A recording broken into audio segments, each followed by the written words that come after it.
Après une vingtaine de kilomètres, enfin, une station ouverte. Mais les pompes se vident les unes après les autres. Bonjour à tous, bienvenue dans cette nouvelle vidéo, bienvenue également sur ma chaîne YouTube. Aujourd'hui je vous propose une vidéo sur l'éco-conduite.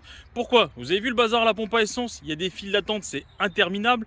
Les prix des carburants n'ont jamais été aussi hauts. Donc aujourd'hui je vais vous donner 2-3 petites astuces pour économiser du carburant, du coup économiser de l'argent. C'est parti!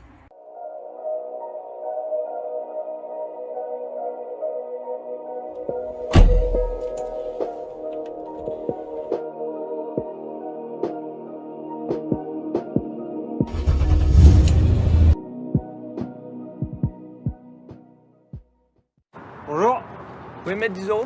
Oui.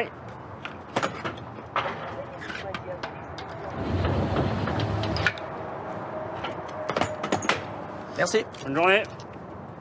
Pour ma vidéo du jour, j'ai pris un véhicule du quotidien, un véhicule de monsieur et madame tout le monde, une Volkswagen Polo 5. Donc si je ne dis pas de bêtises, c'est un moteur essence 1,2 litre TSI. Donc on est sur le 90 chevaux. Déjà, première chose, je vais aller à la pêche aux informations. Alors, on va mettre le contact. Qu'est-ce qu'on a comme info? Alors déjà, service vidange maintenant, d'accord? Ça commence bien. Perte de pression détectée. Ok, c'est des informations qui vont être utiles. La clim est activée, ok. Et là, je vais aller à la recherche de l'information consommation moyenne. Ok, température d'huile. Tac, tac. Ok, conso moyenne, vous voyez, on est à 7,7 litres. Je sais pas ce que vous en pensez, ça me paraît un petit peu beaucoup pour un véhicule 1 litre de essence. Alors, un véhicule qu'on m'a prêté, bien évidemment, j'ai pris une personne qui n'a jamais parlé d'éco-conduite, qui a été jamais sensibilisée sur le sujet. Et du coup, on va voir si les 2-3 petites astuces que je vous donne. Allez, le thème du jour, l'éco-conduite. Par définition, l'éco-conduite, c'est quoi? Ça va être d'économiser du carburant et du coup de l'argent, tout en respectant l'environnement, bien sûr, et surtout en ayant une conduite sécuritaire. C'est un petit peu le fil rouge de mes vidéos aujourd'hui. Alors, j'ai plein de choses à dire. On va essayer de le faire par thème. Dans un premier temps, l'entretien du véhicule. C'est vraiment la base de toute chose. Vous avez vu sur ce véhicule-là qu'on m'a prêté aujourd'hui, déjà, premier problème, j'ai le service de maintenance qui est allumé. Retenez quoi? Si votre véhicule est entretenu, on va déjà faire des économies de carburant.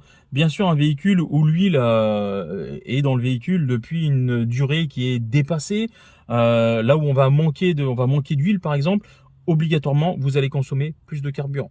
D'accord? Vous avez pu voir quand j'ai mis le contact du véhicule, également la pression des pneumatiques n'est pas bonne. Il manque très certainement de l'air dans ce véhicule-ci. Donc le but est d'avoir toujours la bonne pression sur vos pneus. Alors petit rappel, vous avez une étiquette qui est très souvent dans le montant de la porte où vous avez la bonne pression pour les pneus avant et également pour les pneus arrière. Ok. Si vous n'avez pas l'étiquette parce que c'est un véhicule ancien, parce que le véhicule a été repeint ou autre, en gros, mettez 2,5 bars, c'est l'idéal pour tous les véhicules du quotidien. Autre chose que j'ai noté sur ce véhicule, vous l'avez vu, la clim est allumée.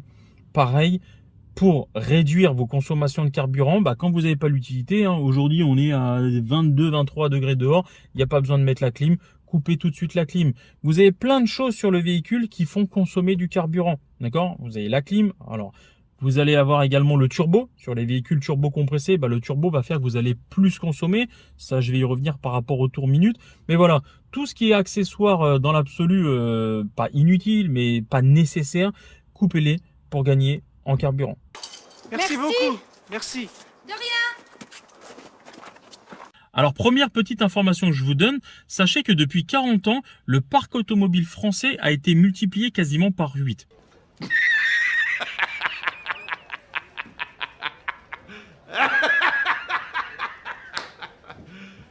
You serious? Je vais parler de ceux qui utilisent leur véhicule au quotidien pour des petits trajets. D'accord, c'est là où on va le plus consommer.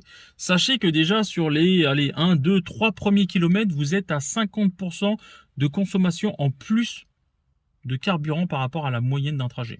D'accord? Donc c'est vraiment ces petits trajets qu'il faut consommer. Donc ensuite, je vous ai parlé de l'entretien du véhicule qui est très très important.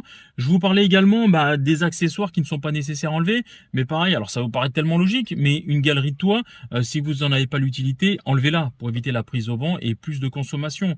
Quand vous êtes sur des routes, on va dire autoroutes, routes un peu plus rapides, fermez les fenêtres. Pareil, ça va engager plus de consommation de carburant. Un véhicule trop chargé, Un véhicule trop chargé, si vous avez les valises des vacances dans le coffre, pas d'utilité de les garder toute l'année. J'exagère en disant ça, mais voilà, tout surpoids va occasionner une consommation supplémentaire de carburant.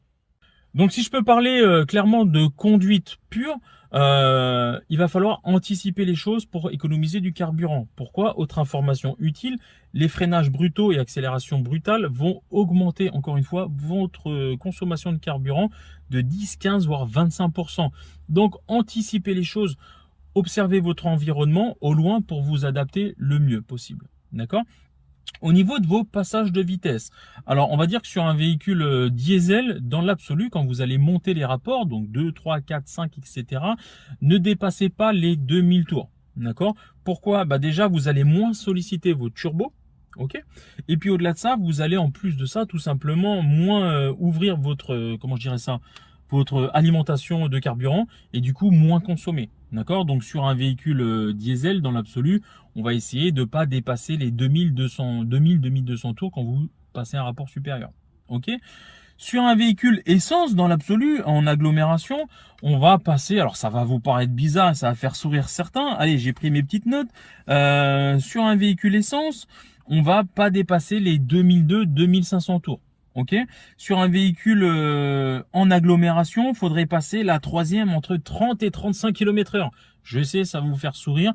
Vous allez avoir au début l'impression limite d'être en sous-régime, mais tentez l'expérience. Ok. La quatrième, ce serait entre 40 et 45 km/h. La cinquième, à partir de 50 km/h. Allô? Non mais allô quoi. Je sais, ça change vos habitudes. Mais voilà, tentez, essayez et vous me direz ce que vous en pensez.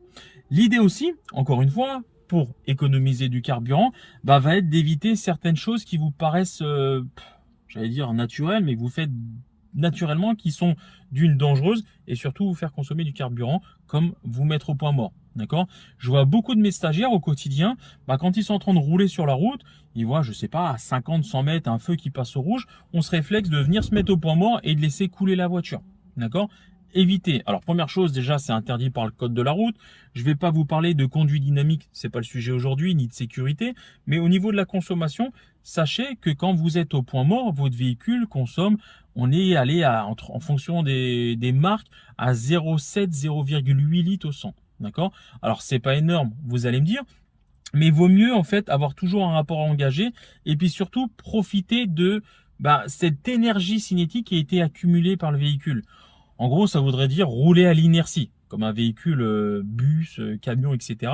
Mais voilà, profitez de cette énergie cinétique accumulée, comme on l'a vu dans une autre vidéo, et profitez de cette énergie pour laisser ralentir la voiture. Et du coup, si la voiture est en train de réduire avec un rapport engagé, vous profitez de cette inertie et vous êtes là à 0,0 litres de consommation de carburant. D'accord? Alors que je vous l'ai dit, au point mort, vous êtes à 0,7, 0,8. C'est un petit détail, mais vous enlevez la clim, vous évitez de charger le turbo tous les 5 minutes et vous évitez de vous mettre au point mort. Ça va être déjà 1 litre, 1 litre et demi, 2 litres, peut-être même 3 litres d'économiser.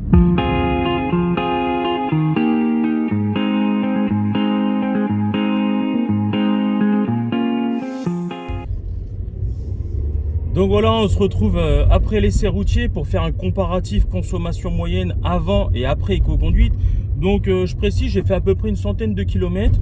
On a bien évidemment effectué la vidange et le changement des fils sur le véhicule et que les pneus sont à la bonne pression. Donc je suis quasiment arrivé, je vais m'arrêter et on va pouvoir aller au résultat. Ok, nickel. Allez, je vais me stationner là. Alors je rappelle, précision, la consommation moyenne sur le véhicule avant éco-conduite était à 7,7 litres pile poil. Vérification après les 100 km. Tac. Nous sommes à 6,2 litres.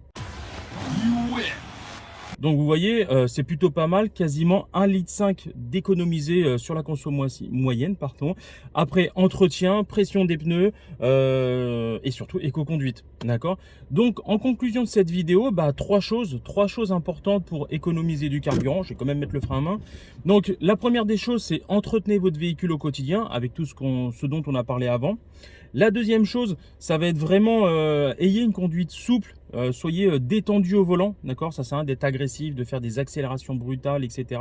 Donc soyez vraiment zen au volant, ça c'est la deuxième chose. Et enfin la troisième chose, c'est l'anticipation, d'accord? J'arrête pas de le dire, l'anticipation est la clé de votre sécurité, mais aussi la clé de votre porte-monnaie dans l'absolu.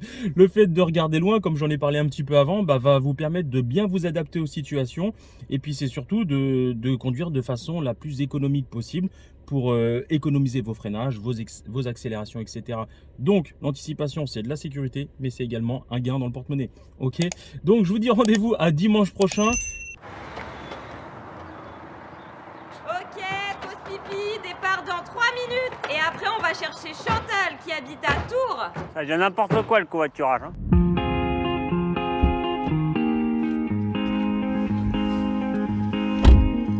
Bon, du coup, maintenant, on est parti pour une mise en pratique. Donc, dans un premier temps, je vais régler mon installation au poste de conduite. Donc, déjà, avec ma pédale d'embrayage.